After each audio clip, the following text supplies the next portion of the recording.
बंदहु गुरुपद पद्म परागा, सुरुचि सुभास सरस अनुरागा। अमिय मूरिमय चूरन चारु, समन सकल भव रुज परिवारु। सुकृति संभुतन विमल विभूति, मंजुल मंगल मोद प्रसूति। जन मन मंजु मुकुर मलहरणी, किए तल तिलक गुण गण बस करनी।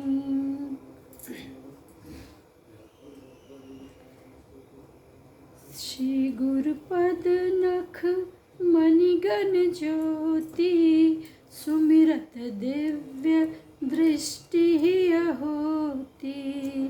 दलन मोहतम सप्रकाशु, बड़ भाग और आवै जासु। तुलसीदास जी कहते हैं कि श्री गुरु महाराज के चरणों की पैर के जो नख हैं उससे ज्योति निकल रही। तुलसीदास जी अपने रामायण जो उन्होंने लिखी उसके बालकांड में जो उनकी शुरुआत है, उन्होंने अपने गुरुजनों को, अपने बड़ों को, समाज के उन सभी बुद्धिजीवी कर्मठ लोगों को प्रणाम किया है जिनसे कि ये समाज आगे अग्रसर होता है। और उसमें सबसे ज़्यादा महत्व उन्होंने अपने गुरु को दिया है। और उनके प्रणाम करते समय उन्होंने ऐसा कहा है, अपने गुरुजनों को प्रणाम करते समय, कि जब हम गुरु के चरणों को स्पर्श करते हैं तब उनके नाखून से जो ज्योति निकलती है उससे हमारे अज्ञान रूपी अंधकार का नाश होता है। अच्छा, नाखून से क्या मतलब कि जब हम अंगूठा पैर छुएं तो वहाँ से ज्योति कैसे निकलेगी? तो इसका बहुत साइंटिफिक बात है ये। इसमें पैर के अंगूठे की जो नर्व है वो सीधे हमारे ब्रेन से जाके जुड़ती, सबसे लंबी नर्व है। यानी जब हम किसी के पैर चरण को, अपने से बड़े के को प्रणाम करते हैं, उनके पैरों को छूते हैं, तो उनकी जितनी सद्बुद्धि है वो सब हम में आ जाती है। इसलिए हमेशा कहा जाता है कि अपने बड़ों को प्रणाम करो और उनके आशीर्वाद से सदैव सब प्रसन्न रहते हैं। गुरुपद रज मृदु मंजुल अंजन, नयन अमीय दृग दोष विभंजन। तेहि करि बिमल विवेक विलोचन, बरनउ राम चरित भवमोचन। बंदउ प्रथम महीसुर चरना, मोह जनित संशय सब हरना। सुजन समाज सकल गुण खानी, करऊं प्रणाम सप्रेम सुबानी। अपने इन चौपाइयों में तुलसीदास जी कहते हैं कि पहले पृथ्वी के देवता ब्राह्मणों के चरण की वंदना करता हूँ, और जो अज्ञान से उत्पन्न समस्त संदेहों को, समस्त अंधकारों को अपने ज्ञान से दूर करते हैं। फिर समाज के उन सभी साधु संतों को प्रणाम करते हैं जिनके प्रेम सहित सुंदर वाणी से ये समाज उन्नति की ओर अग्रसर करता है। यानी कि साधु संतों की हमेशा सद्भावना पूर्वक उन्हें हमें प्रणाम करना चाहिए। हाँ, इस पर भी आजकल विचार करना चाहिए कि साधु संत किस प्रकार के हैं। ये निर्छिर विवेक के लिए ये विवेक बुद्धि हमारे में हो जाए, इसके लिए हमें एक बार अवश्य रामायण पढ़ना चाहिए। हम अपने सभी बच्चों से कहेंगे जब तुम्हें अवसर मिले एक बार रामायण ज़रूर पढ़ना। साधु चरित शुभ चरित कपासु, निरस विशद गुण मय फल जासु। जो सही दुख पर छित्र दुरावा, बंदहि जेहि जग जस पावा। एक हम लोग बात करते हैं ना कि आपकी दृष्टि जैसी है वैसी ही आपके सामने सारी संरचना है। जो कुछ भी हम, अब दृष्टि का क्या मतलब है, आँख के सामने अगर ये लाल कपड़ा है तो हमें लाल ही दिखना चाहिए, पीला है तो पीला ही दिखना चाहिए। नहीं, इस दृष्टि के बारे में बात नहीं हो रही है, उस दृष्टि के बारे में बात हो रही है जिसे हम अपनी बुद्धि विवेक से विकसित करते हैं। जैसी हम सोच रखेंगे, जैसा हम अपनी भावना रखेंगे, जिस तरीके की व्यवहार को अपने व्यवहार में ले आएंगे, हमें हमारे सामने जो भी घटित हो रहा होगा या जो भी सामने का व्यवहार व्यक्ति कर रहा होगा वो बिल्कुल वैसा ही दिखेगा। मुद मंगलमय संत समाजू, जो जग जंगम तीरथ राजू। राम भक्ति जह सुर सरि धारा, सरसई ब्रह्म विचार प्रचारा। विधि निषेधमय कलिमल हरनी, करम कथारवि नंदनी बरनी। हरिहर कथा विराजत बेनी, सुनत सकल मुद मंगल देनी।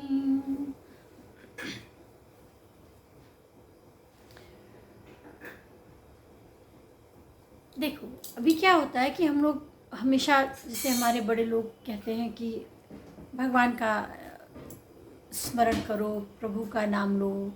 जैसे अभी हमने कहा कि रोज़ रामायण पढ़ो, एक बार तो जीवन में ज़रूर पूरी रामायण पढ़ो। ऐसा क्यों?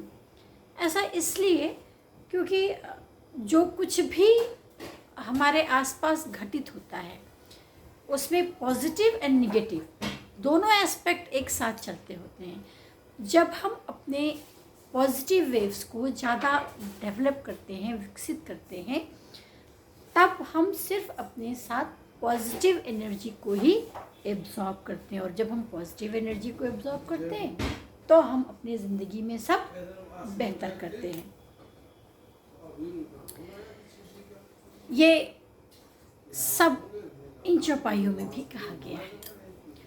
बटु विश्वास अचल निज धर्मा, तीरथ राज समाज सुकर्मा। सब ही सुलभ सब दिन सब देसा, सेवत सादर समन कलेसा।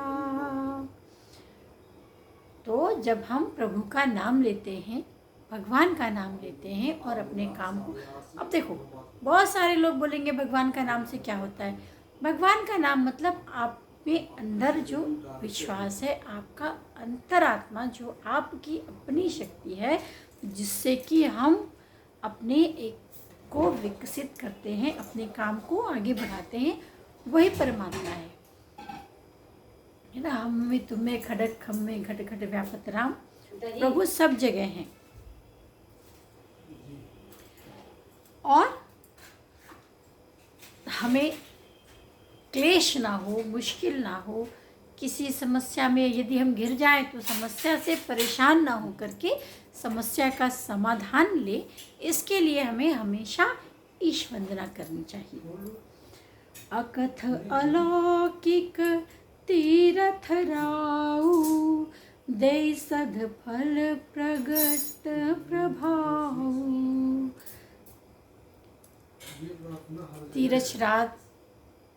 तीर्थराज तो प्रयाग है, वहाँ पर बैठे कभी जाओ, घूमने को भी प्रमोट करता है, देशाटन को भी हमारा रामायण प्रमोट करता है।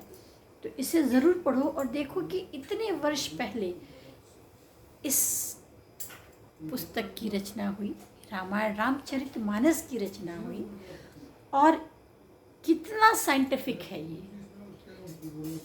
इसकी हर एक शब्द में जीवन का अर्थ छिपा हुआ है। तो ज़रूर इसको पढ़ना, और मैं जो बोल रही हूँ उसको एक बार ज़रूर से सुनना। सुनि समुझहि जन मुदित मन, मंजहि अति अनुराग, लहहि चारि फल अक्षत, तनु साधु समाज प्रयाग। ये जो ग्रंथ है, जो ये हमारी पूजा, हमारी श्रद्धा, हमारा विश्वास है, ये हमारे लिए उतना ही महत्वपूर्ण और उतना ही वंदनीय है जितना कि तीर्थराज। मज्जन फल पे खई तत्काला, काक होहि पिक बकौ मराला, सुनिया चरज करई जन कोई, सतसंगति महिमा नहीं गोई। तीर्थराज में जैसे स्नान करने से कौवा कोयल बन जाता है, आश्चर्य की कोई बात नहीं है, बगुले हंस हो जाते हैं, वैसे ही जब हम ये रामचरितमानस को या अपने सत्संग को करते हैं, उसमें उसे पढ़ते हैं, तो हमारे व्यक्तित्व में विकास होता है। इसमें कोई भी किसी तरीके का कोई संशय है ही नहीं। वाल्मीकि नारद घट जोनी, निज निज मुखनि कहई निज होनी, जलचर थलचर नभचर नाना, जे जड़ चेतन जीव जहाना। प्रभु के जीवन वृत्तांत को वाल्मीकि जी ने, नारद मुनि ने, अगस्त ऋषि ने अपने अपने तरीके से, अपने अपने शब्दों में, अपने अपनी सामर्थ्य के अनुसार वर्णन किया। जल में रहने वाले, थल में रहने वाले, आकाश में विचरण करने वाले सब प्रकार के जड़ चेतन जितने जीव इस जगत में हैं, उन सब ने इसको सुना है और सब अपनी अपनी तरीके से उसे एक्सप्लेन करते हैं। प्रभु के जीवन वृत्तांत को अपने अपने तरीके से एक्सप्लेन करते हैं और अपने अपने तरीके से, जैसी बुद्धि जिसकी होती है वैसे ही वो प्रभु को देखता है। मति की रति गति भूति भलाई, जब जहि जतन जहाँ जहि पाई, सो जानब सत संग प्रभाव, लोकहु वेदन आनउ पाऊ।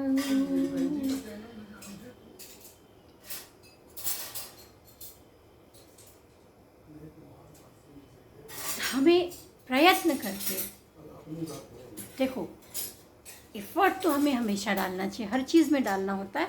और जब हम इन जनरल एक छोटा सा एग्जांपल लेते हैं कि यदि हमको रोटी भी बनी है और we have to eat pizza also, तो अब हमारे सामने रोटी भी रखी और पिज़्ज़ा भी, अब ये हमारा बुद्धि विवेक होगा कि हमें क्या खाने से हमारे शरीर को लाभ मिलेगा।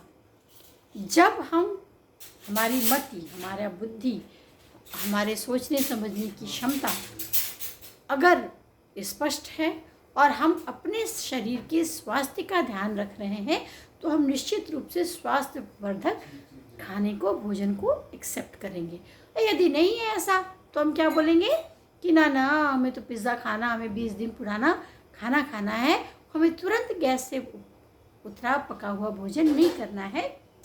ये सब हमारी संगति का असर होता है। हमारी जैसी संगति होगी, हम वैसा ही अपने आप को प्रोजेक्ट करने लगेंगे। इसलिए हमेशा अच्छी संगति का साथ करना चाहिए।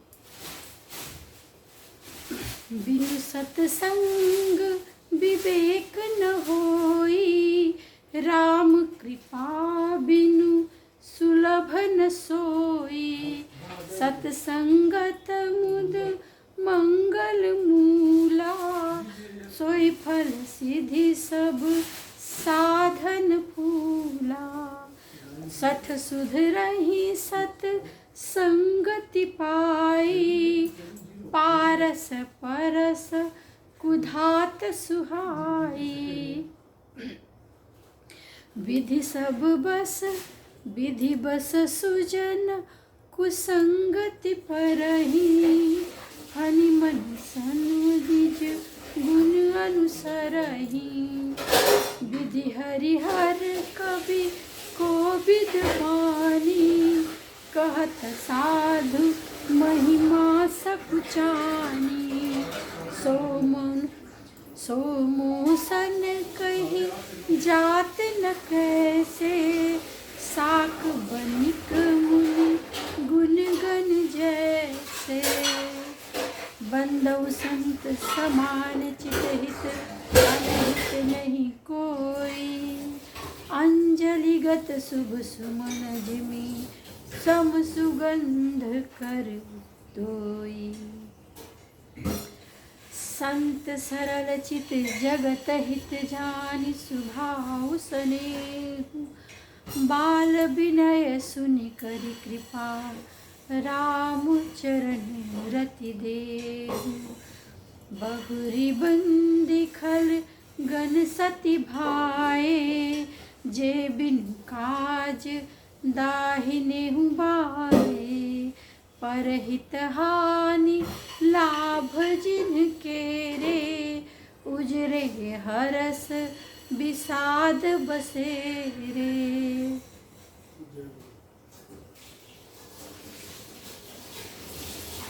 तुलसीदास जी कहते हैं कि अब वो सच्चे भाव से उन दुष्टों को भी प्रणाम करते हैं जो बिना ही प्रयोजन अपना हित करने वालों के प्रतिकूल आचरण करते हैं, दूसरों के हित की हानि करते हैं और जिनके स्वभाव में दूसरों के हित की हानि करने से उनकी दृष्टि में उनका लाभ होता है, जिन्हें दूसरों को उजाड़ने में हर्ष होता है और बसने में विषाद होता है।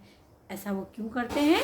क्योंकि हरिहर जस राकेश राहु से, पर अकाज बस सहस बाहु से।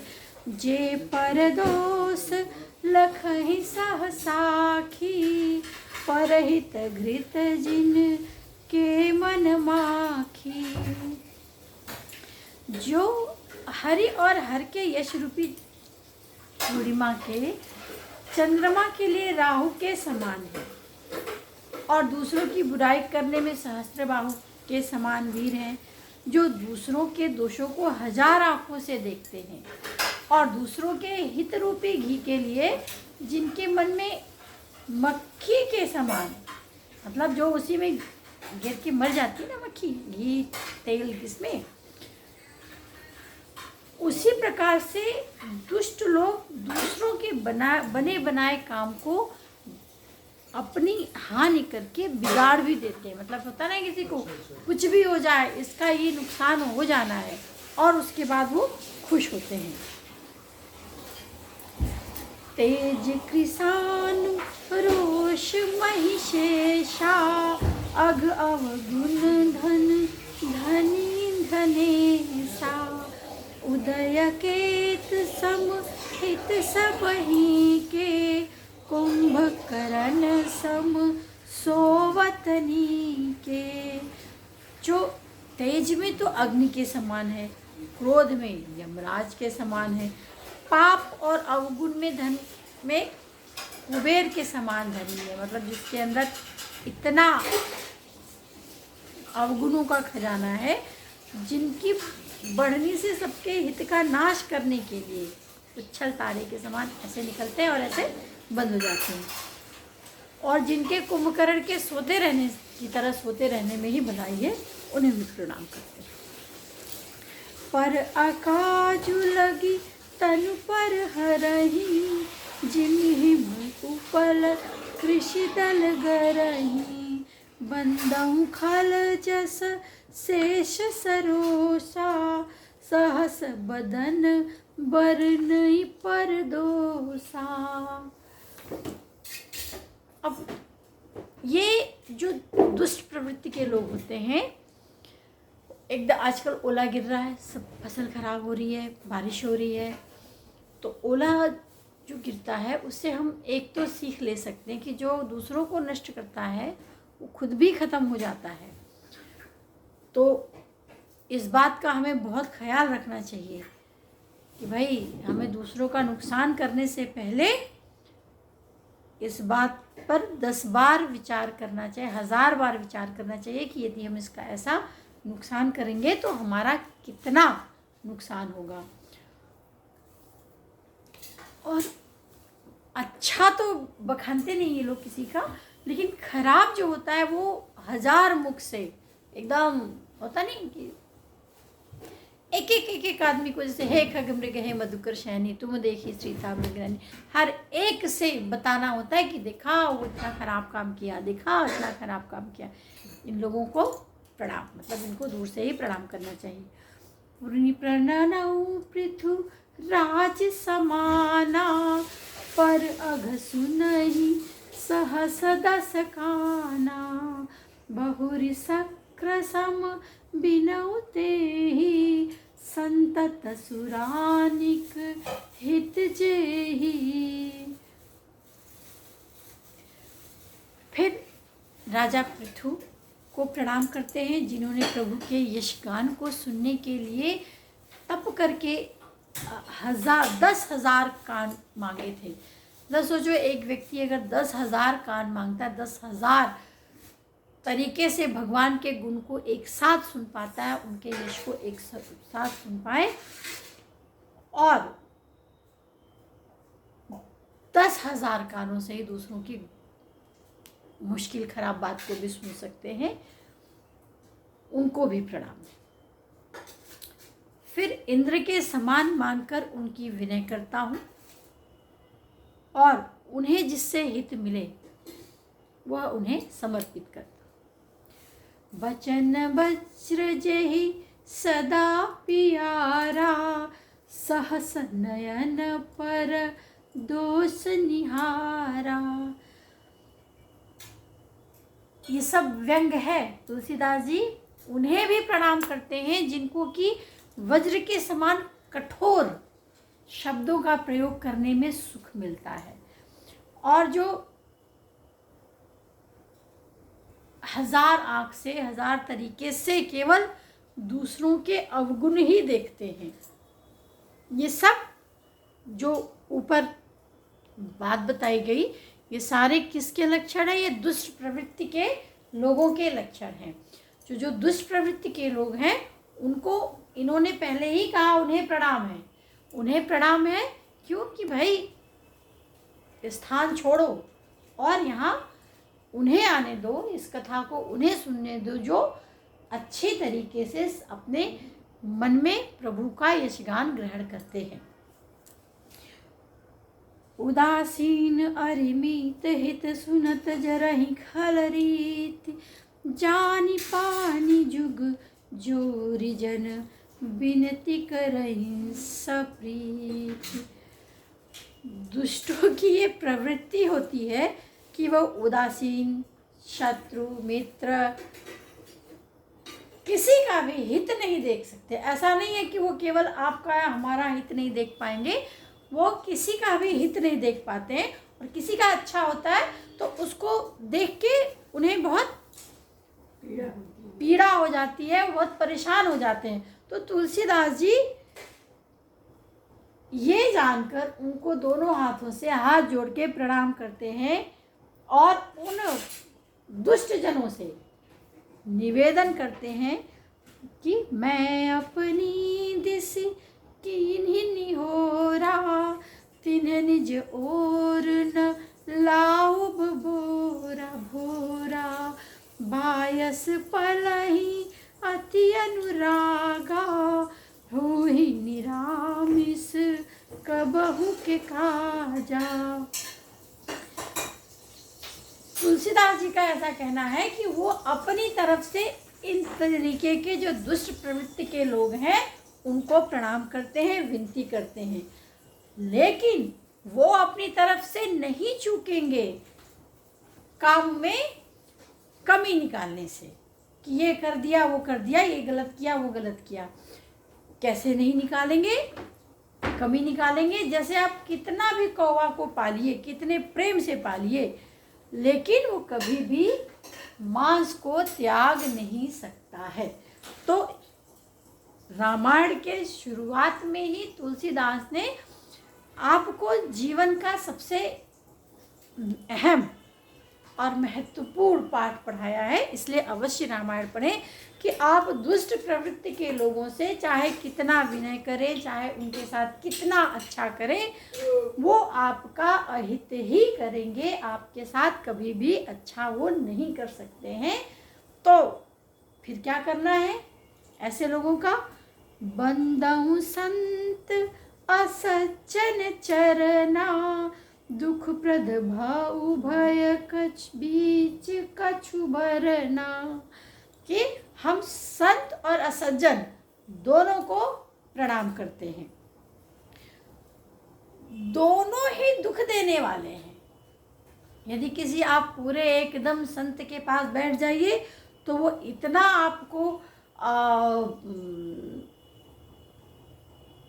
सामाजिक जो रीति रिवाज है उससे विरक्ति करने को बोलेगा कि आप एकदम परेशान हो जाएंगे। अरे आप, जैसे अभी हमने पिज़्ज़ा का एग्जाम्पल दिया था, जैसे मान लो कोई पनीर खा रहा हो तो वो पनीर भी खाने को बोलेंगे कि भाई ये तो व्रती है, आप इसमें मत रहिए, आप केवल हवा खाइए। तो तुलसीदास जी का कहना है कि वो दोनों ही संत और सज्जन दोनों को प्रणाम करते हैं, क्योंकि ये दोनों ही जो है कुछ ना कुछ तकलीफ देते हैं, लेकिन दोनों के दुख देने में अंतर है। जो संत है वो आपकी भलाई के लिए आपको आपके क्या बोलते हैं उसको, लालच से दूर करेगा, लेकिन जो दुष्ट प्रवृत्ति का व्यक्ति है वो आपको आपके हित से दूर करेगा और आपको परेशान करेगा, और अगर आपका अच्छा हो रहा होगा तो आपके लिए मुश्किलें खड़ा करेगा। पर संत ऐसा नहीं करेंगे। संत आपको आपके हित के लिए कुछ कठोर नियम बताएंगे जिससे कि आपका हित हो सकेगा। बिछुरत एक प्राण हरि लेहि, मिलत एक दुख दारुन देहि। अंतर क्या है कि एक यानी जो संत हैं उनसे जब आप बिछड़ेंगे, मतलब जब आप संतों से यानी जब आप अच्छे पॉजिटिव एनर्जी के लोगों से जब आप दूर हटेंगे तो आपको तकलीफ होगी, और जब आप दुष्ट प्रवृत्ति के लोगों से जब मिलेंगे तब आपको तकलीफ मिलेगी। ठीक, यानी निर्भीर विवेक होना चाहिए बच्चों, और किससे कितनी दूरी बना के रखनी है ये हमें ज़रूर जीवन में सीखना चाहिए।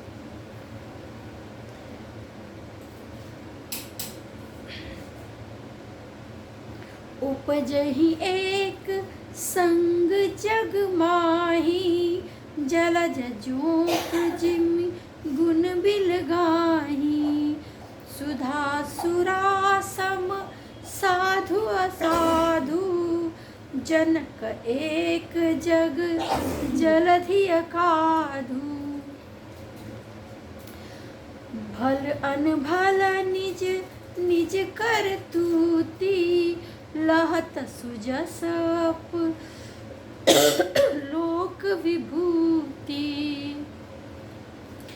सुधा सुधा कर सुर सर साधु, गरल अनल कली मल सिर सर व्याधु। गुण अवगुण जानत सब कोई, जे जहि भाव नीक ते ही तो